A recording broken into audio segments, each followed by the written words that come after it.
that might support your workplace wellness planning and implementation. So thanks for being here. It's a beautiful sunny day down here in Southern Alberta, and looking forward to our presenters today, Shar Andrew and Cynthia Claykar, a little bit later on.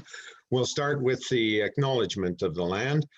I acknowledge that I am on Treaty 7 territory, the traditional territories and oral practices of the Blackfoot Nations, which include the Siksika, the Piikani, and the Kainai. I also acknowledge the Tsuut'ina and Stoney Nakoda First Nations and the traditional homeland of the Métis and all the peoples who make their home in the Treaty 7 regions of Southern Alberta. I am aware and I honor that some participants are joining us from other treaty areas in Alberta and Canada.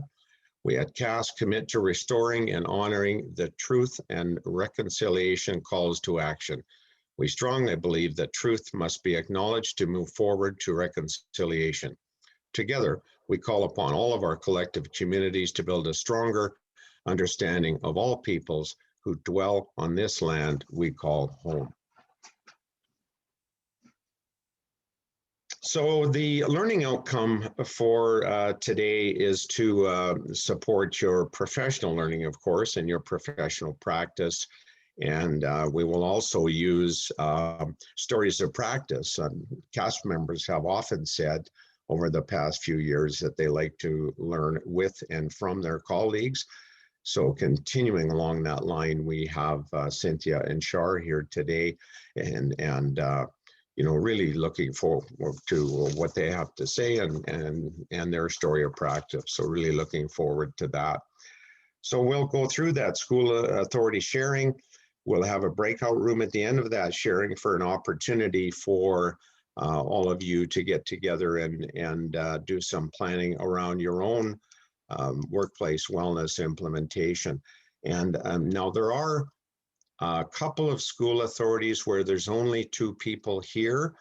If you could just put into the chat whether you'd like to just stay as your own individual school authority, which is totally acceptable, or if you'd rather buddy up with some others that only have 1 or 2 members, just let us know in the chat and we'll accommodate that. But it's totally your choice. If you'd rather just stay in your own school authority grouping, that's fine too. Then we'll have a debrief at the end, and then we'll have our concluding comments and move on. Now, do we have David? Here I am, Jim. David, welcome. Your turn to jump in on slide 4. Thanks, Jim, and good morning, everyone. I just wanted to emphasize these are 2, of course, very rich graphics. One shows the standard and the for the superintendent that has an interdependent relationship on these competencies that are listed. And I think it's very good that we don't lose sight of the fact that wellness is at the front of all that we do. As much as we are ensuring quality school leadership, quality teaching, and optimal learning for students, to meet professional standards, we have to be in good health in all that we do. And even as CAS is moving forward as a regulatory body, we need to be very focused on the idea that that wellness graphic needs to be front and center in all that we do if we're going to be optimal in service to our students. Back over to you, Jim. Thank you, David.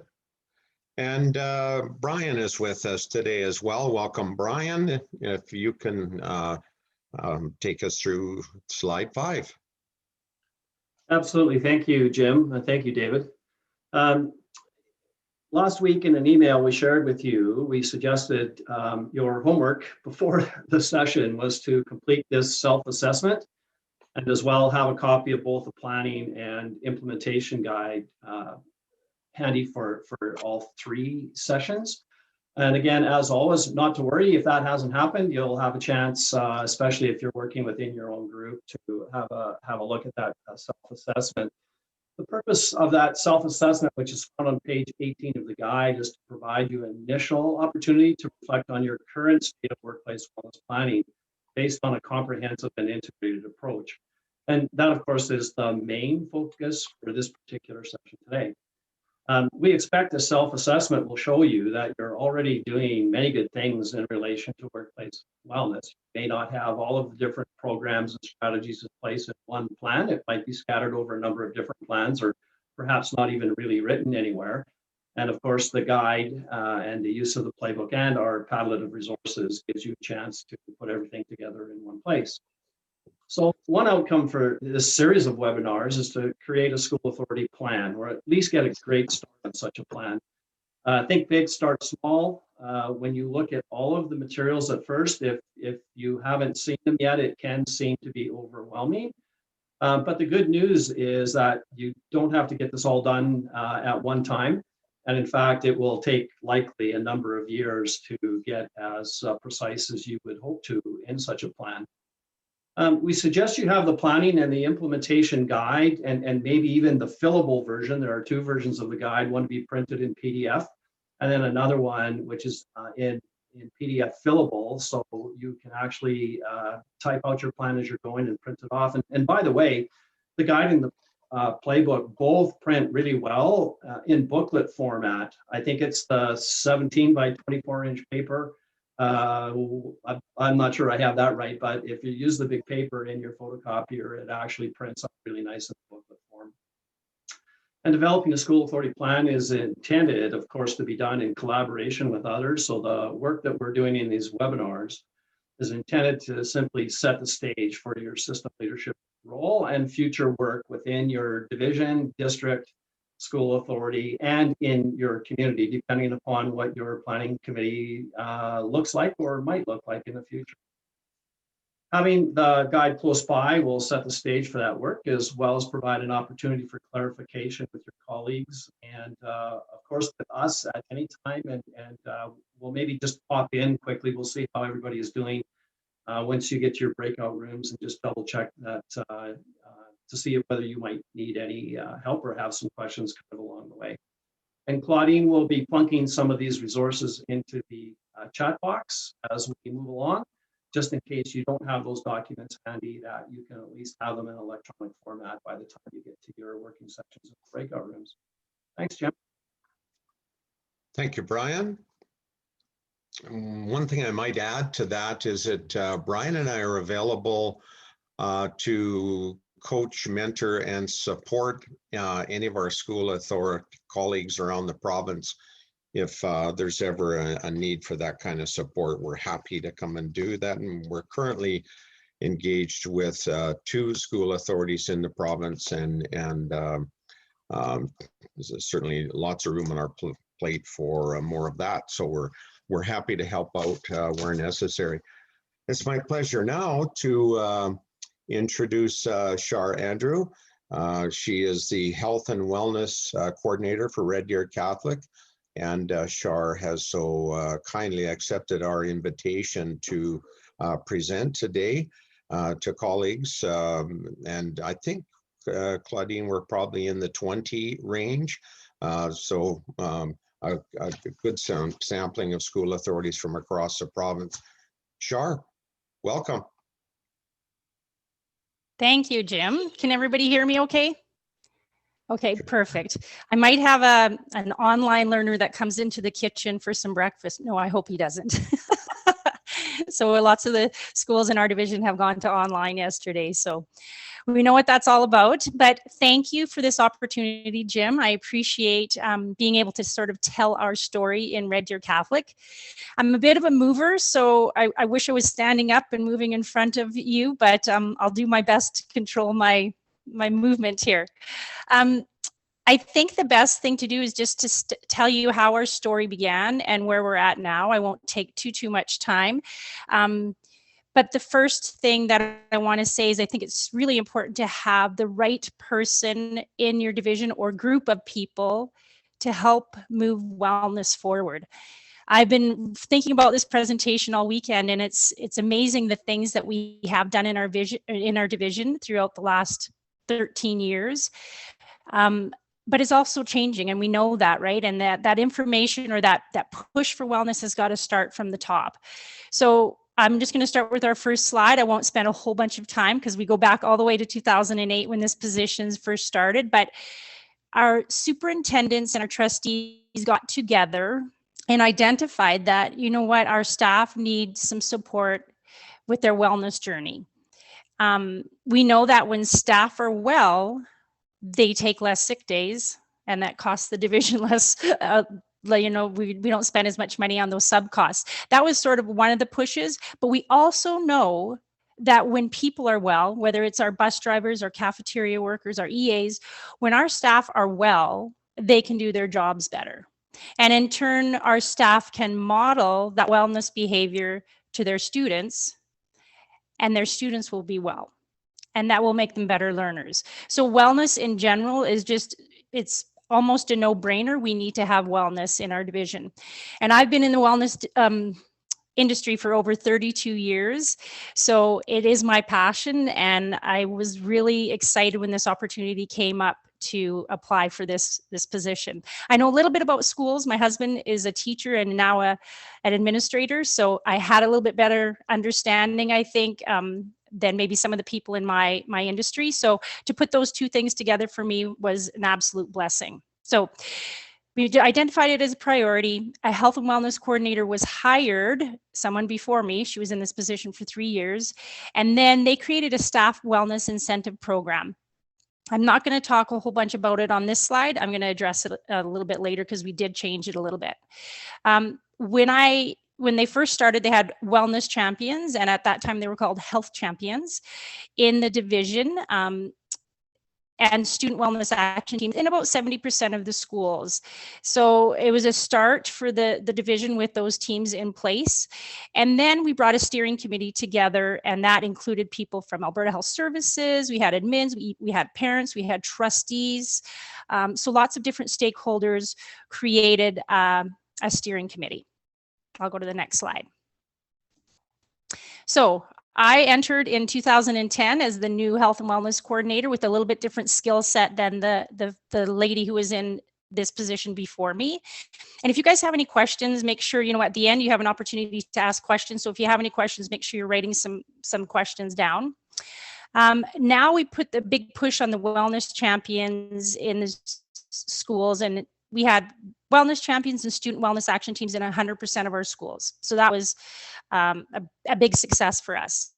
When we brought these teams together, and we did have an opportunity to have 3 or 4 large group meetings a year, we encouraged them to create or fill out these action plans just to give them some guidance of where they were taking wellness initiatives in their school. We know that wellness looks different for middle schools and high schools and elementaries. So we really wanted them to focus on what they were doing in their schools. And they had a chance to collaborate with people from, middle schools got together, high schools got together, and elementaries got together. So that was a big success for us.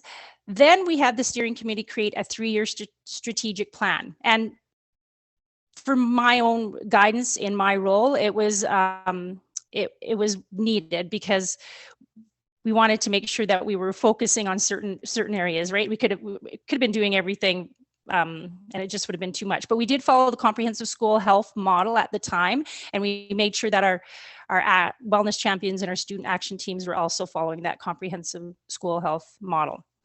Okay, we'll go to the next slide. Okay, staff wellness incentive program. That was an important thing for me to revamp. The previous one, people would just check off, I slept for 8 hours, I drank my water, I did some meditating, and they would collect gift cards. So it was an honor system for our incentive program, but I wasn't sure people changing their behavior, and I wanted them to change their behavior. So we've changed it to they can submit a receipt for everything from a yoga punch pass to a weekend retreat on meditating, but they had to put a little bit into it. And I know that they were trying to change their behavior. It could have been buying a kayak, anything like that. So they were given up to $120 a year. Wasn't a lot, but it certainly encouraged people to try something new or to improve their wellness versus that honor system and collecting gift cards. So I didn't know if people were changing behaviors. So I was really proud that we changed that incentive program.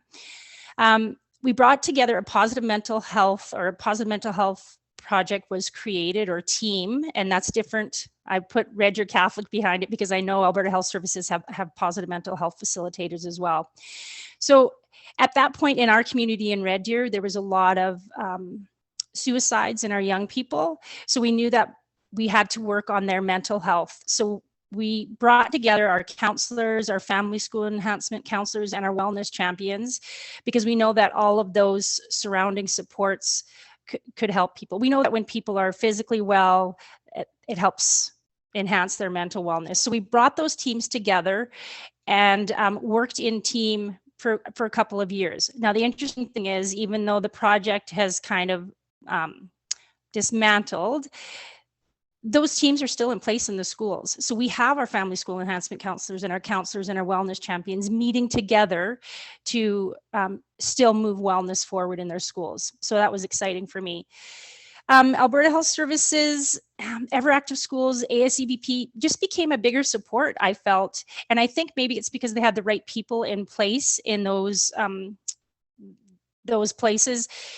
I just was able to work with them a little bit better. And I think ASEBP had really dived into giving us more PD, going through our health profiles and our divisions. So I just felt at that point they were a great support for me to help push wellness forward. And then wellness became a part of our division office improvement plan. And I know that school authorities have different names for like school improvement plans, but we wanted our division office to be just like a school, just like a building. So we wanted to make sure that wellness was included in our improvement plan. So I was able to sit at that table with some people at the office and create that improvement plan. So, and you'll see some of this, I think, Claudine has put some of this in the Padlet as well. So next slide, please. Okay. We also brought in at this point a person he was actually from Alberta Culture and Tourism, and he was in the Community Development Unit. And he took us through a whole historical scan of wellness so that we could revamp our strategic plan. And that was bringing everybody. We had about 30 people in the building, everything from parents, again, trustees. We invited FNMI to the table. We had our faith coordinator at the table, just to kind of take a look at where we were and where we were going with this strategic plan. And I know 10 years being in this position, my direction has changed a little bit. It's just that sort of where we're going, but this historical scan really helped to fill in some of the gaps that we had in our strategic plan. Just in 2019, I moved under HR, because in the past we had an associate superintendent who was faith development and division support, and they just thought it was a better fit for me to go under HR at that time. And then this is my big moment, because Jim and Brian came into the picture, my heroes. I think I felt like wellness was going well in our division, but when Brian and Jim decided to go throughout the province and do research on what people were doing as far as wellness in the school divisions, I was like, awesome. We've got some more people at the table, and this was exciting for me. So I appreciate the work that they're doing. And I just think it shed that light that we needed on wellness in our school divisions. So that was really important. Staff became a main focus for me, staff wellness, because of our wonderful budget cuts that happened with education.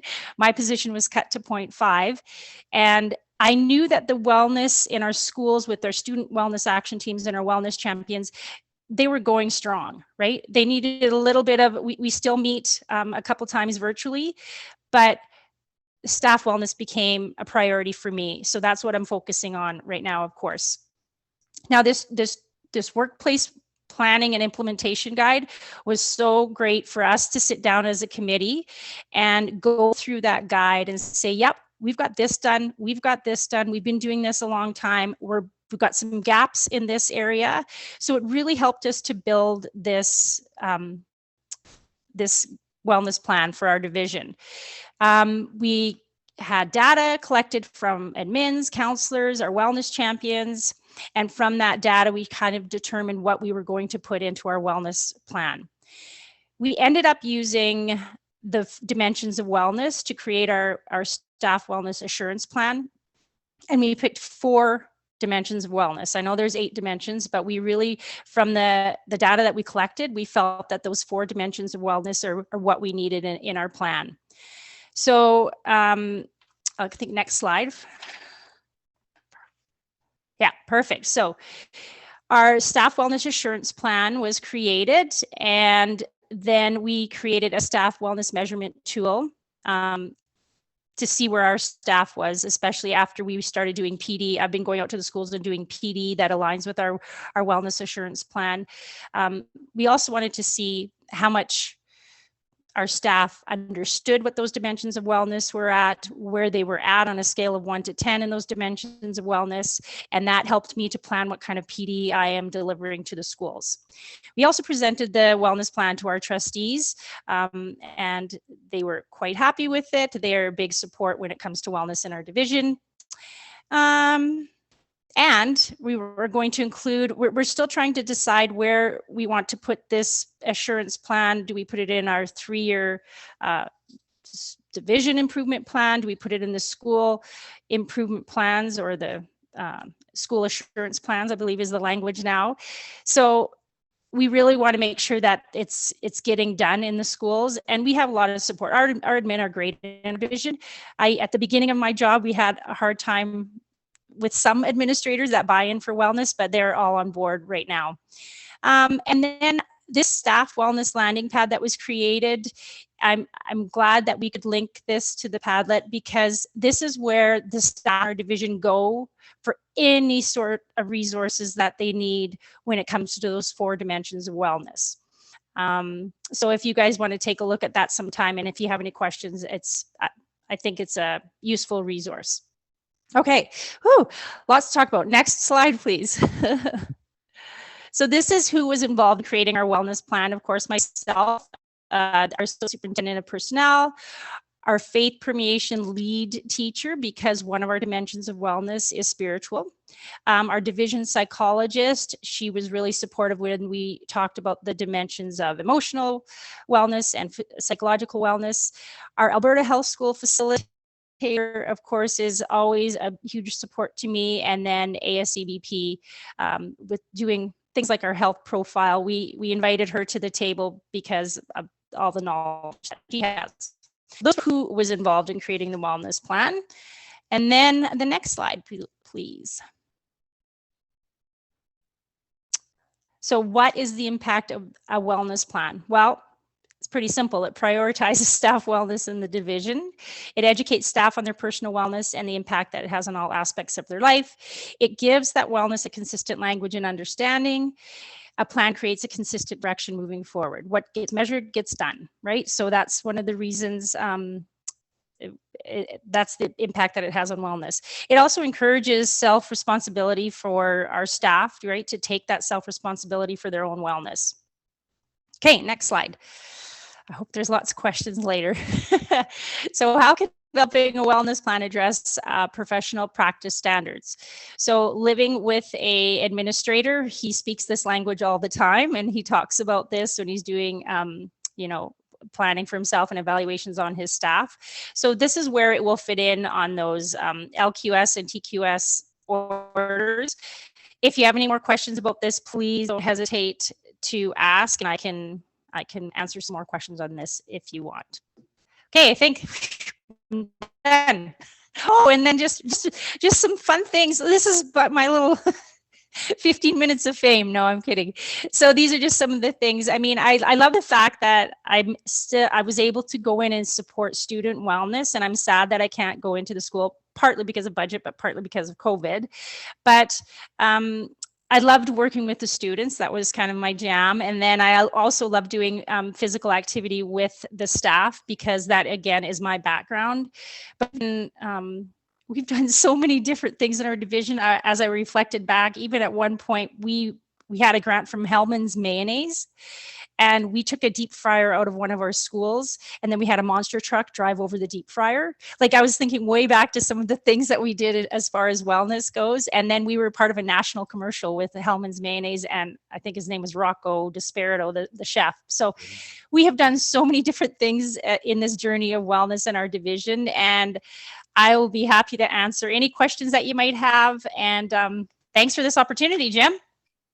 Thank you, Sharon. Just before I open it up for questions, just a couple of comments. You know, when we talk about a comprehensive and integrated plan, wow, this is one of them.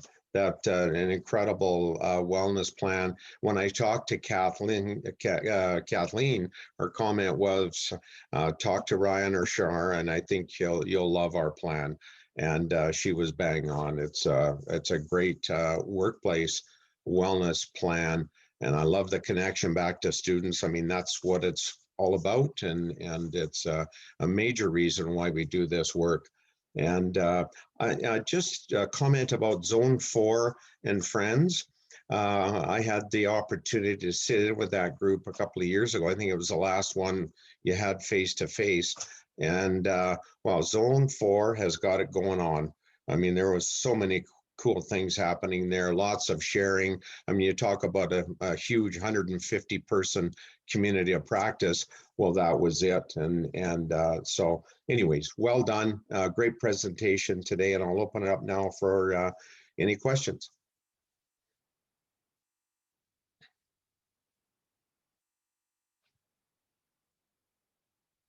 And just jump in if you have any.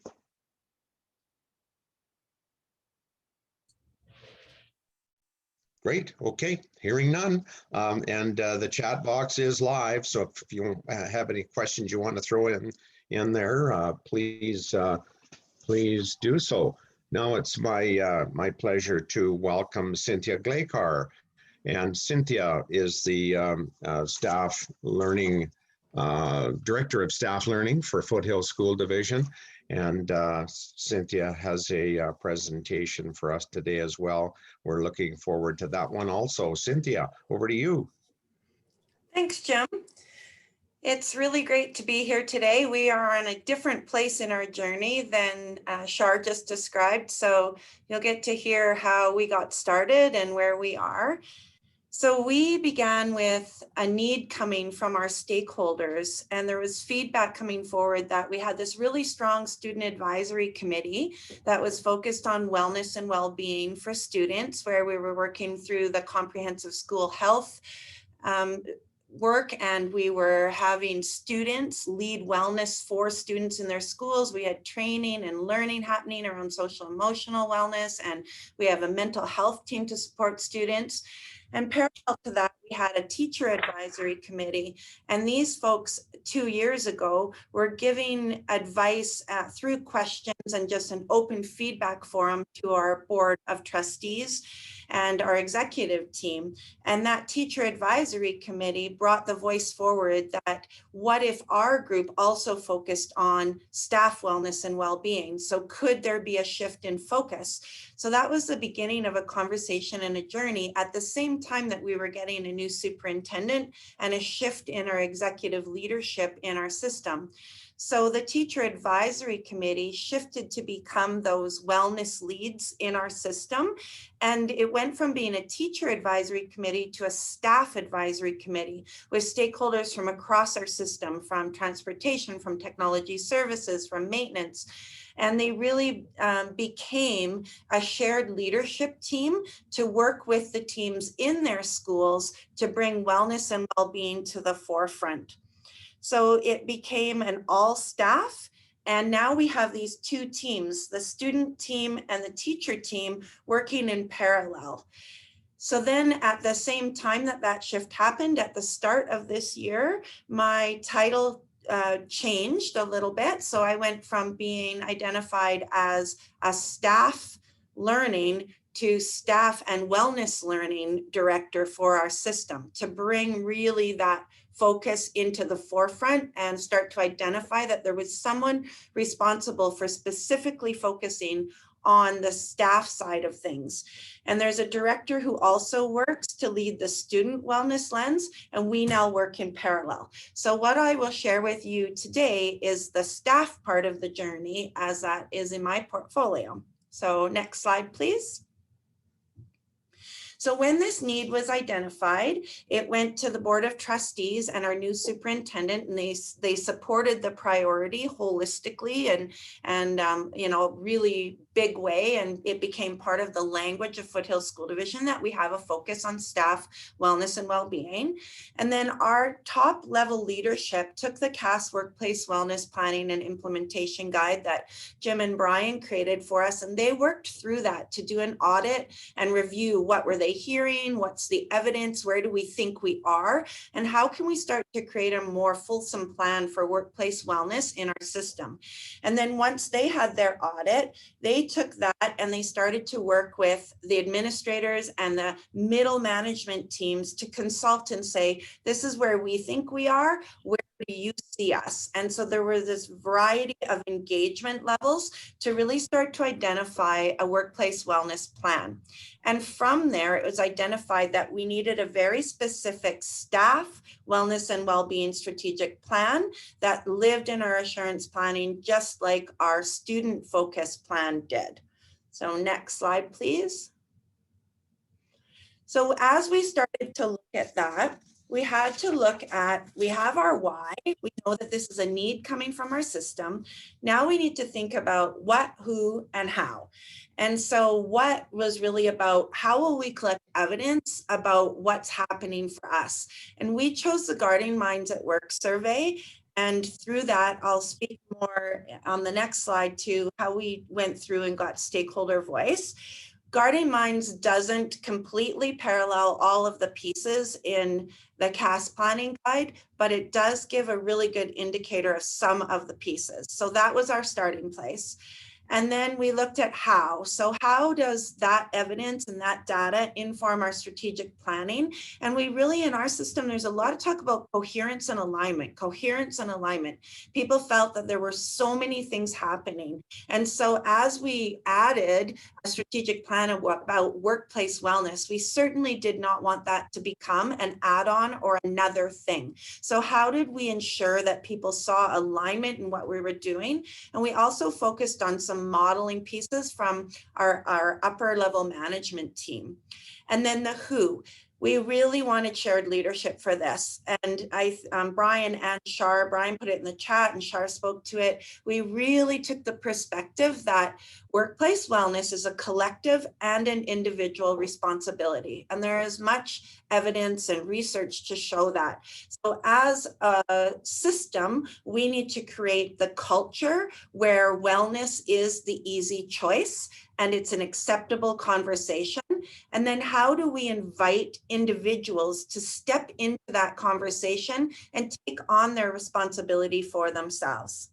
Next slide, please. So then as we started to dig more deeply into these things, our what? We had our baseline data. So we put the Guarding Minds at Work survey out there. We will do this every 3 years. It's quite a big survey. So we will do it every 3 years. We're still working on what we will collect as evidence in between. We do have the voice of our staff advisory committee, but we know that we need a little bit more. So we are still working on that and looking for supporting tools. And what that survey showed us is that we had 2 priority areas, work-life balance and burnout. And when we did our stakeholder conversations, it became clear that these looked different for different parts of our organization, but they still came up as threads that would be our starting place. And then inside that, when we met with our breakout groups, so we met with ATA group, QP group, transportation group, admin group, divisional support staff group, tech services, maintenance, and we took the evidence to them. We did a process where we showed them the results of the survey, and we said, when you contextualize this, what does it mean for you? And myself and the executive team just collected their voice and then made sense of that, and we continually shared that out with the system so that there was a real visibility that we were taking that voice to heart and using it in a very purposeful way. And then from the staff advisory, the other piece that came up was during COVID, we've lost our connections. We really need to regain those. So connection became our third priority area. So those are our three focus areas moving into the learning and the next few years of work. Next slide, please. Then we looked at our how. So this is where we started to think about coherence and modeling. So we created a strategic plan, and that's in our assurance planning for this year, still to be approved by the board. And in there, it's clear that we're talking about the collective systemic responsibility and drawing people into their personal responsibility. And then in the slide deck, there's some links there for you to look at if you'd like to see some of the examples of how we started this journey this year. So as we were doing our strategic planning, we were also thinking about how can we start to get everybody to the same place with their learning. So I write a monthly report, and I draw from our student team as well. And we create a monthly report that starts with wellness. Our staff advisory has been engaging in very robust learning this year, and there's examples linked there for you. And our administrative leadership team has also been engaging in learning, and we make sure that our focus on our monthly conversations are aligned, and the same conversation is happening with all these teams, so that when they go back to their site, that shared leadership team has a common place to start a conversation. We created a staff learning link, which is a website with all of our tools for staff. And the very first tile on there is wellness and staff wellness specifically. We started with some system leadership learning. So our executive team led people like myself, the directors, through some learning that paralleled the learning that I was leading with the administrators and staff advisory. And then this year we started a book club. I really loved the Greg Wells work. And so we just took that up, and we've done a book club, and it's been totally optional and created another level of conversation in our system. Modeling from the top is a conversation. When we looked at our learning and evidence and what research says, that idea of creating a culture where workplace wellness is an acceptable choice and it's an open conversation really does have to be modeled from all of the different leaders across the system. So our superintendent is very deliberate in messaging wellness and gratitude and showing and leading the way with meeting formats and also with vulnerability and conversation. So our leadership team will ask the hard questions, how are you? And they will answer honestly, and they will talk about feeling fatigued, but needing to carry resiliency. So they're modeling the way for us in that sense. And then we also looked at 2 protocols or admin procedures. So we created an email and communication protocol to help reduce people's expectation on themselves that they're constantly in communication and working. And then we looked at our harassment prevention and reporting administrative procedure. Our Guarding Minds data showed us that there were a few people that felt that when things are happening in the workplace, that the reporting and follow-up system was not as visible and strong as it needed to be. So next slide, please. And then with our who, so as we looked at what this needed to look like, we looked at it as a continuum. So I work in the learning services team, and we have our employee services team, and we thought about a continuum of supports for students, and we thought, what does this look like for staff? So employee services, they work with the end of the continuum for staff who need personalized support. They need to really be accessing benefits, or they need leaves, or they need support to return to work in some way. That's not in my portfolio. My portfolio is the other part, the all learners learning together, and how do I create multiple access points for people across different readiness states. And so I engage from the learning lens, and my portfolio is really about creating cultures of wellness and leadership learning.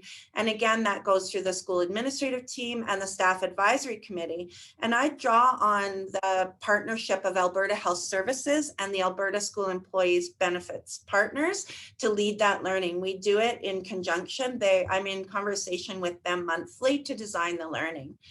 And our executive team, like I said, they are leading from the top, and they are doing the leadership for the people in positions like mine. And then our director of inclusive education is aligning work with me, and we meet regularly to ensure that the student side is paralleling what we're doing with staff. Next slide, please. And so when we look at the impact of this and what we are seeing as we move through this work, we really are looking at the coherence and alignment and that visibility. So our organization, there's a conversation that is starting now that staff really matter, and that it's okay to speak about your needs as an adult, and that we know that ultimately our focus is on student success. And student success only comes when we have well adults. And so how do we ensure that both conversations are robust? We're putting time and resources into this conversation, and we really are partnering with those people that can support us in creating this journey and this planning and bringing to light the parallel conversations. And then also really thinking about the leadership. So how does leadership impact the system when we think about this workplace wellness plan, and where do they need to be drawn in?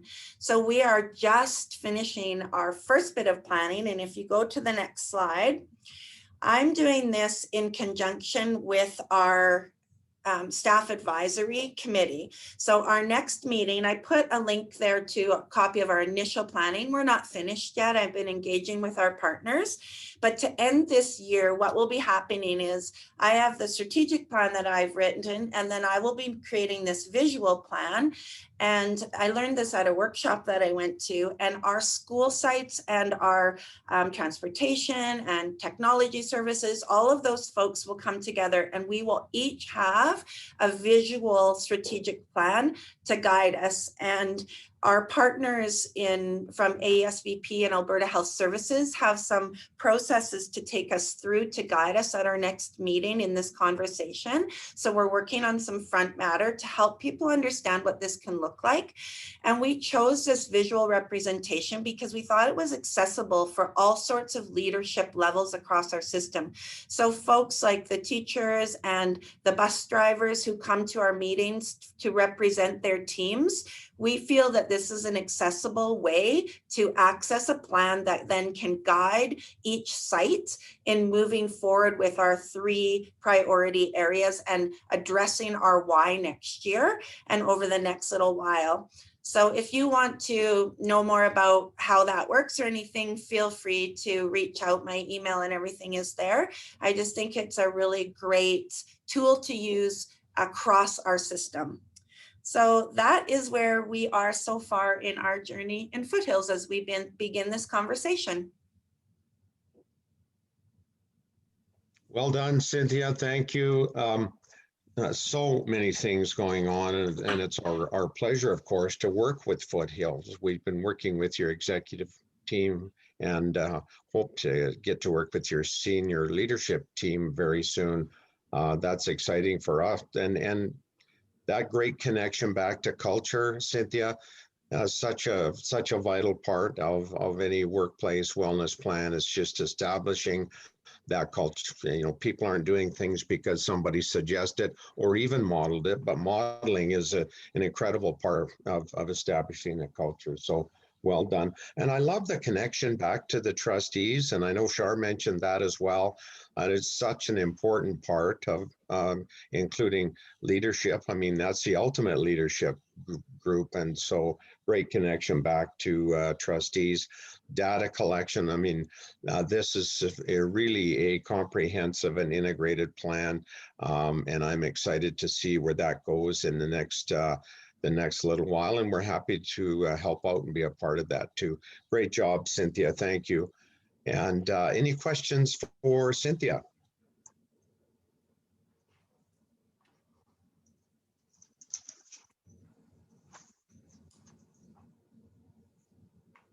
Okay, hearing none, we'll move along and certainly jump into the chat with any questions that you might have for Shar or Cynthia or Brian and myself along the way as well. Just a comment about the hexagon tool. Thank you to Val Alexi for putting this together. Val's done a great job on this whole presentation. So, and in conjunction with Claudine, they have put forward this entire webinar. We're certainly grateful for their assistance and support along the way. So just looking at the breakouts that we'll do now, this is the hexagon tool, and the instructions are pretty straightforward. They're contained in the next slide, but really all you will do, we'll look at the top three components of the hexagon tool, so capacity, need, and fit. And we thought that we would do the next three in our second webinar on May the 11th. So the focus today for our breakout groups is those top three. So really we'll just look at the questions that are contained in each of those areas and make some notes along the way. And here is the bad news. We have the longest serving cast member. Please act as a facilitator. So we're somebody has to do it. So that's how we've chosen that. And then we'll do a report back when we're done. And Val, in terms of time, where are we at here? 20 minutes, 15 minutes? Okay, 15 to 20 minutes. All right, so that's what our breakouts will look like. And Claudine has you separated into breakout rooms. And as Brian mentioned, we'll pop in and say hello and ask if there are any questions along the way. So off to the breakout room. Jim, could I just add a comment about the hexagon tool if possible? Yeah, for sure. The tool is in the playbook. There is some in-depth information from the community of practice members about condition 1 and 2, which reflects nicely on the topic today around why workplace wellness. And this tool was captured because it's a nice way to collaborate and engage with folks. As Jim and Brian have mentioned, and Shar and Cynthia have demonstrated, we're all at different levels of readiness to implement. This tool can be used whether you've already started your journey or whatever stage, because it models that engagement process. It's almost like a live needs assessment. Instead of sending out a needs assessment, this collaborative agenda can be dealt with right in the same room or online at the same time. So I think there's some potential. And one of the ideas when you're in your breakout room is to imagine what that potential would be by using a tool like this. Back Awesome. Awesome, Val. Thanks for jumping in. That's valuable information, and I missed that. Thank you. Okay, let's go, Claudine. Everyone, trusting that you had an opportunity to do some great work around workplace wellness planning and thinking about your plan. And moving forward with your plan if it's already been started. So let's start with a little bit of sharing, just a couple of minutes from each breakout room that just talks about the kinds of things that you chatted about in your rooms. And I don't have the list, so Val or Claudine, you can just maybe go through and get each group to do their sharing. Val, why don't you do that? Start with. How about Northern Gateway? I think has a large team here today. Would you be willing to share your perspectives from your conversation? I guess I will. It's Bev Cotton-Val, because Leslie unfortunately got pulled away for a sec before she could come back. We needed to start with saying thank you to both Shar and to Cynthia for giving us hope today. We had one of those, you need to meet before you meet meetings. And so yesterday, I think we were a little bit more down. And both of you gave us hope. So the first thing we noticed when we went into our breakout room is we had that hope. It's maybe we weren't as, just at the beginning, we were a little bit more of on the road, but we're all over the place.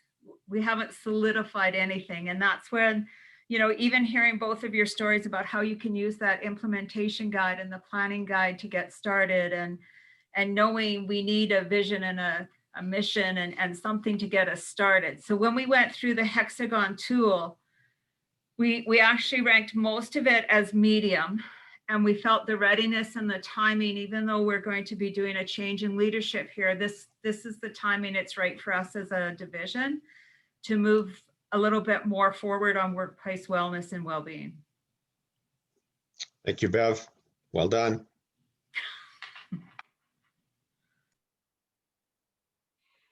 Val? High Prairie, would you be willing? Thanks, Bev. Hi, it's Margaret Hartman here. I come up as Laura, but that's because I'm using her system. So there's 5 of us meeting today, and we've decided that we've been presented with an opportunity to, an opportune moment to actually pull together some of the pieces that we've been doing that have been more or less siloed, and to create more of a comprehensive plan to move forward.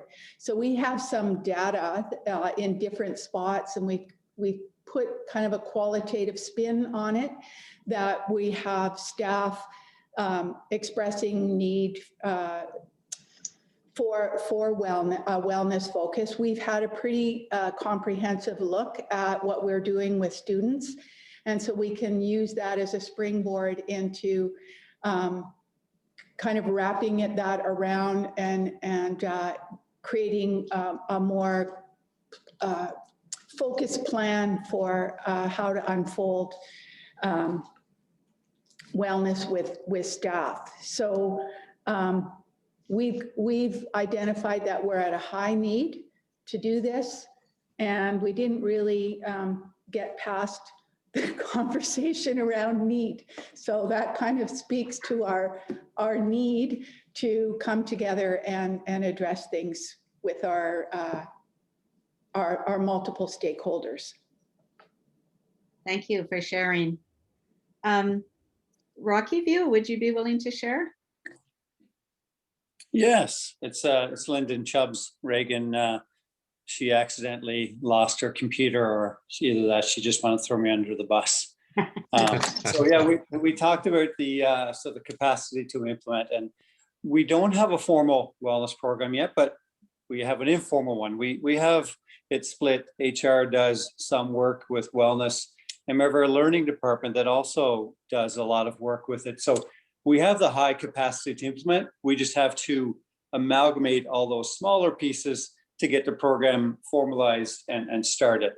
And I think, the need is high. The need is there, and it goes back to one of our priorities is supporting the needs of our students. And it was mentioned earlier, if you have a staff that's well, you're going to have students that are well as well. So it's that symbiotic relationship. In terms of the fit, sorry, going back to the needs as well, as what was also mentioned is we need to look at, okay, we need a wellness program, but what does everyone else need? So we need to do that needs analysis and whether it's sending out a survey saying, what would you like to help with that, and then coming together in a committee to get that the implementation done. And in terms of the fit for our division, the fit is definitely as high, because it does fit within our current priorities and our culture. Again, we have the wellness program across the division.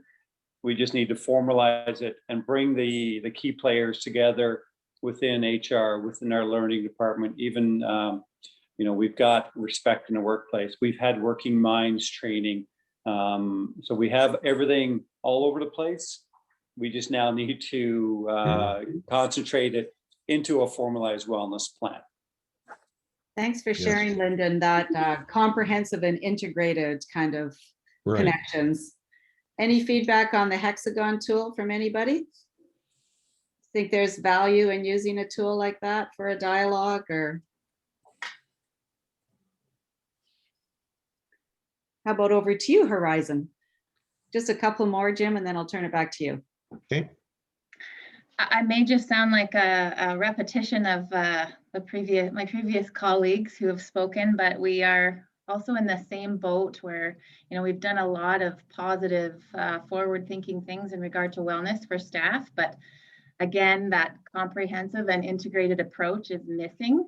So we're definitely in that readiness stage to start organizing a framework that works for staff, that is organized and directive and supporting the needs of our staff. We have an amazing counseling team and wellness coaching team that takes care of our students, and we are at that point where we do need to focus on that staff wellness piece to kind of bring it all together. Thanks, Robbie. Aspen View, anybody from that team willing to share?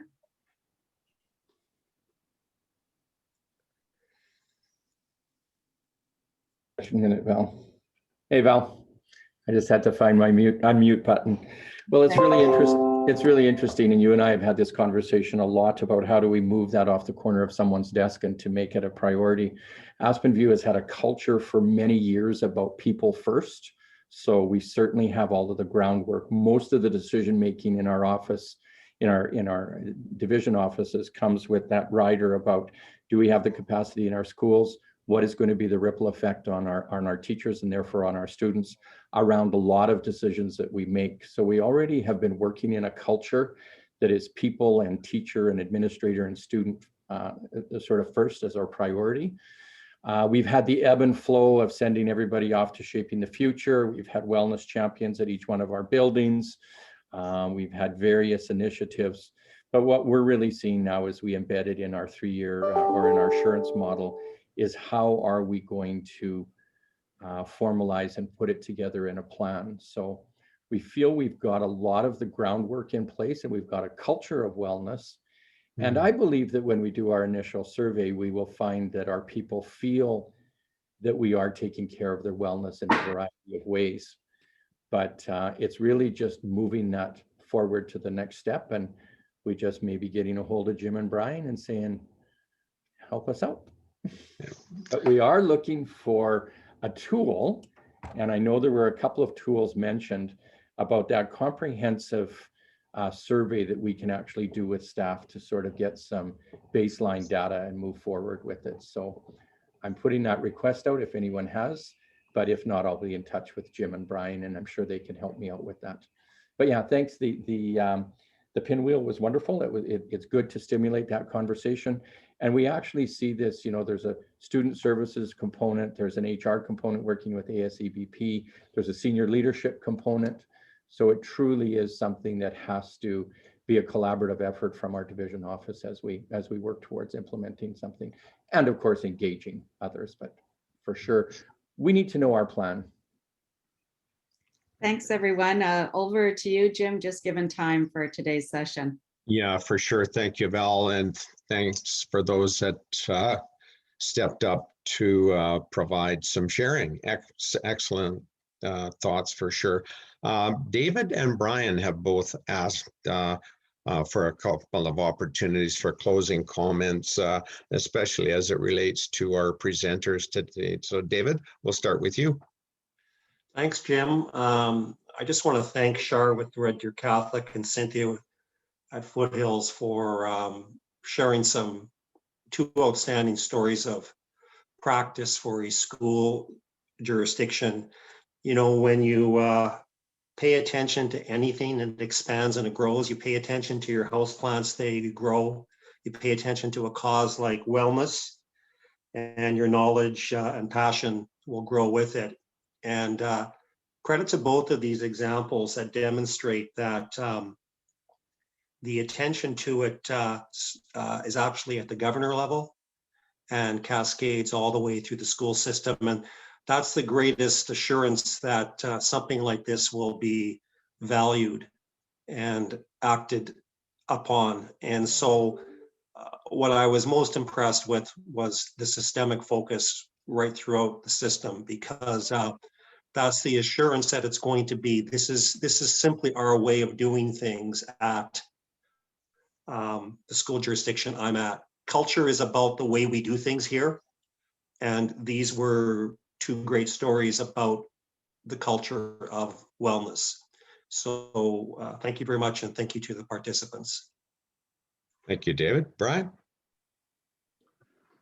Thanks, David. Thanks, Jim. Yeah, just a couple of things. First of all, I'd like to recognize Cynthia and Robbie Charlebois, who just presented on behalf of her group. These two folks were both chairs for our community of practice that put together the playbook. And of course, in their role as chairs of a couple of the conditions on the flower Venn diagram that you see on the screen in front of you had tremendous influence, and were just so very, very helpful in extra conversations with Jim and Val and I kind of putting that all together. So I certainly wanted to recognize them both. And Shar and Cynthia, what a great start you've given us in regards to the 3 webinar series around planning and implementation of workplace wellness. You know, we've heard quite a lot about over time, Jim and I, around you know, folks doing a lot of work in regards to workplace wellness. And I think the advantage of the guide, and it's, you know, probably not the way that somebody would start their planning if you're starting from scratch, but one of the ways to get some real quick traction, I think, is just to take some of the great work that you're already doing, sort of compare that practice to the conditions and slide it into the guide planning tool for where you think it fits best. And then take stock of what you're doing so far. You know, as our presenter suggested today, that kind of step proves that in some cases that there's some gaps. And sometimes it's best to start in an area of strength rather than in an area of deficit and build on that. So, you know, there's many different ways of using the guide and using the planning tools. And, you know, think big and start small. You won't get it all done in one day. I think what Shar and Cynthia have done for us today, first of all, is do a pretty thorough review of what's going on in their division, especially in regards to the first 2 conditions, comprehensive and integrated approach, and obviously shared vision, leadership, and commitment. Those have come to the forefront so clearly today, and yet they have really touched on the other 3 as well. So that certainly speaks well to that comprehensive and integrated approach. The other thing that's so very clear is how the 2 school divisions have balanced their context and what's important priorities to them with the research, especially as presented in the conditions and in the guide. So well done and thank you. Tons and tons of very practical suggestions and practices and tools for everyone's benefit here today.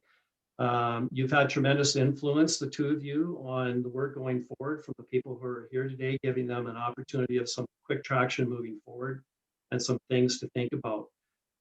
Thank you for being courageous in sharing your journey. And we certainly look forward to, you know, similar kinds of presentations, you know, over the next month. So talk to your friends, talk to your colleagues, talk to your peers from across the province. We'd love to get as many people who are interested in, and boy, there's just so much practicality here in terms of what you can do to apply and get some quick traction on your work. So thank you so much for sharing. Thank you, Brian. Great comments as always. So speaking of the journey, this page shows some of the resources that are available on the CAS website and in the workplace wellness area. And of course, today's session has been recorded, and learning guide will come out of our session today. So lots of resources available to support that work. And just finally, Brian and I are available to offer our support as well. So don't forget about that. Contact us, and if we can't help, we know of lots of folks around the province that are doing great work around workplace wellness, so we can point you in those directions as well.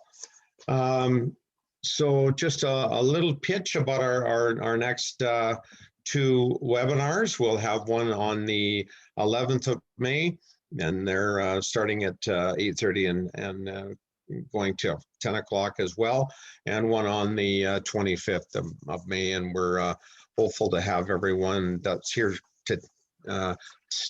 today joining us in those two sessions as well. So just a final note then, thank you to everyone. Thank you to our presenters, Shar and Cynthia.